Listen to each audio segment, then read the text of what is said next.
शुरू कई प्रकार के साइबर अपराधों के बीच अब मतदाता पहचान पत्रों से संबंधित बड़ा फर्जीवाड़ा उजागर हुआ है।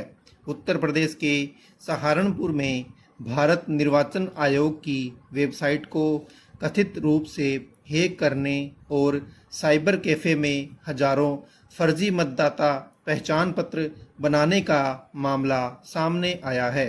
आरोप है कि हैकर ने 3 माह में 10,000 से अधिक मतदाता पहचान पत्र बना डाले।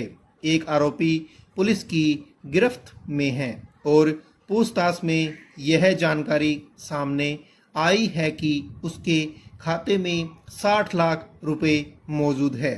साफ है कि फर्जी मतदाता पहचान पत्र बनाने में धनबल भी लगा हुआ है। हालांकि निर्वाचन आयोग पहले ही से यह दावा कर चुका है कि उसकी वेबसाइट को हैक नहीं किया जा सकता है। आयोग ने साइबर सुरक्षा अधिकारियों के साथ मिलकर थर्ड पार्टी सिक्योरिटी की व्यवस्था भी की है। बावजूद इसके यदि यह मामला सामने आया है तो चिंता और भी अधिक बढ़ जाती है। असल में साइबर अपराधी तू डाल में पात पात पर खरे उतर रहे हैं। हमारी व्यवस्था जितनी चुस्ती दिखाती है वे उससे 4 कदम आगे बढ़कर उसे भेद देते हैं। फर्जी मतदाता पहचान पत्र बनाने की खबरें देश के हर प्रांत से आती ही रहती है, मगर इस बार इस मामले में बड़ा प्रश्न चिन्ह लगा दिया गया है। साइबर अपराधियों की यह कारगुजारी हमारे लोकतंत्र के लिए निसंदेह खतरा है। अब पता तो यह लगाया जाना चाहिए कि यह गिरोह किस पैमाने पर यह फर्जीवाड़ा कर रहा था। फर्जी मतदाता पहचान पत्र बनाने वाले लोग कहाँ के हैं और क्या इनके खिलाफ भी कोई कार्रवाई की जाएगी। इस बात की भी जांच जरूरी है कि ये पहचान पत्र मौजूदा मतदाताओं के नाम खारिज करके तो नहीं बनाए गए। नेक्स्ट, इस मामले के बाद हमारी सरकारी साइबर सुरक्षा भी पुनः मंथन किया जाना चाहिए। पैन कार्ड, आधार कार्ड, आयकर return, ration card, driving licence जैसे कई अहम परिचय और पहचान पत्र अब ऑनलाइन ही बनाए जा रहे हैं। इनकी सुरक्षा दीवारों में घुसपैठ करने वालों को रोकना तो जरूरी है ही। व्यक्तिगत जानकारी चुराने की कोशिश करने वालों को कड़ा दंड देना भी आवश्यक है। ये अपराध बहुत घातक हैं क्योंकि ये व्यक्तिगत पहचान को खंडित करने के साथ ही गोपनीयता पर भी हाथ डालते हैं। इसके लिए साइबर पुलिसिंग को भी अधिक मजबूत और सक्षम बनाना होगा। नेक्स्ट, मानव जीवन कर्म प्रधान है। व्यक्तिगत कर्म व्यवहार की दृष्टि से 4 आश्रम ब्रह्मचर्य, गृहस्थ, वानप्रस्थ एवं संन्यास है और 4 वर्ण ब्राह्मण, क्षत्रिय, वैश्य व शूद्र है। 4 पुरुषार्थ धर्म, अर्थ, काम और मोक्ष का आधार भी कर्म ही है। कर्म ही श्रमदान, तप और यज्ञ के रूप में स्थापित होता है जो वर्ण व्यवस्था पर ही आधारित है। सत्व, रज और तम की शोधन रूप प्रतिष्ठा भी कर्म से ही होती है। कहने का अर्थ है कि जहाँ मानव जीवन है वहाँ कर्म है। कर्म की निश्चित व्यवस्था भी है। नेक्स्ट, कर्म 2 प्रकार के होते हैं, प्राकृतिक कर्म और मनुष्यकृत कर्म। जैसे व्यवहार करना, कैसे बोलना है आदि सब मनुष्यकृत कर्म में आते हैं। प्राकृतिक कर्म में कर्म व्यवस्था नहीं देखी जाती।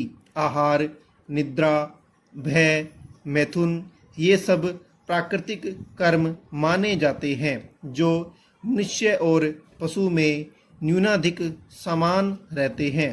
जिस प्रकार हवा के प्रवाह से जल में तरंगें उड़ती है और फिर जल में विलीन हो जाती है, उसी प्रकार हमारा नित्य कर्म का स्वरूप है। यदि किसी कारणवश अथवा विशेष परिस्थिति में हवा का कोई अंश पानी की पकड़ में आ जाए तो बुलबुला बन जाता है, हवा उसमें बंध जाती है और यह बुलबुला धीरे धीरे किनारे पर आता है अथवा नया रूप लेने को तैयार हो जाता है।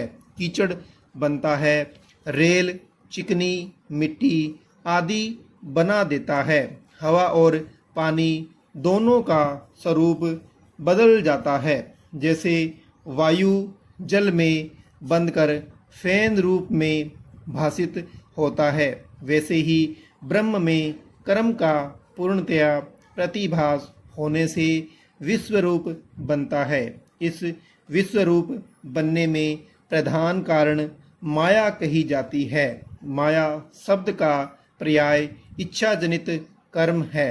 कर्म ही बंधन करता है और कर्म ही बांधा जाता है। बंधित कर्म का नाम ही मृत्यु है। कर्म की ही कर्मांतर से ग्रंथि पड़ती है। मनुष्य रूप बल रस को सीमा भाव में लेता हुआ यदि उससे संबद्ध होता है तब वह ग्रंथि कहलाता है।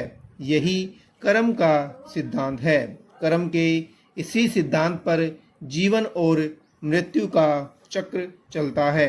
कर्म के साथ ऋण जुड़ता है और उसे ऋणानुबंध कहते हैं। नेक्स्ट, जीवन चक्र को देखने से यह स्पष्ट होता है कि पूरा जीवन ही आदान प्रदान अथवा ऋण के हिसाब किताब की तरह चलता है। घटनाएं, दुर्घटनाएं, अकाल मृत्यु या नियमित जीवन व्यवहार इसी आधार पर चलते हैं। पिछले कर्मों के अनुसार हम एक दूसरे से व्यवहार करते हैं। कर्म के उदय के साथ ही हमारा व्यवहार बदलता है। निमित्त भी नए ऋण अथवा ऋण मोचन का एक कारण बनता है।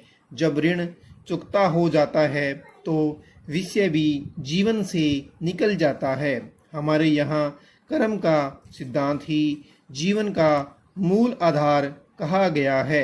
नया जीवन इसलिए मिलता है कि हम पुराने कर्मबंध या ऋणानुबंध समाप्त कर सकें, उनका विपाक कर सकें। इसलिए मनुष्य जीवन को सर्वश्रेष्ठ कहा गया है। कर्म का कार्य सीमित करने का है।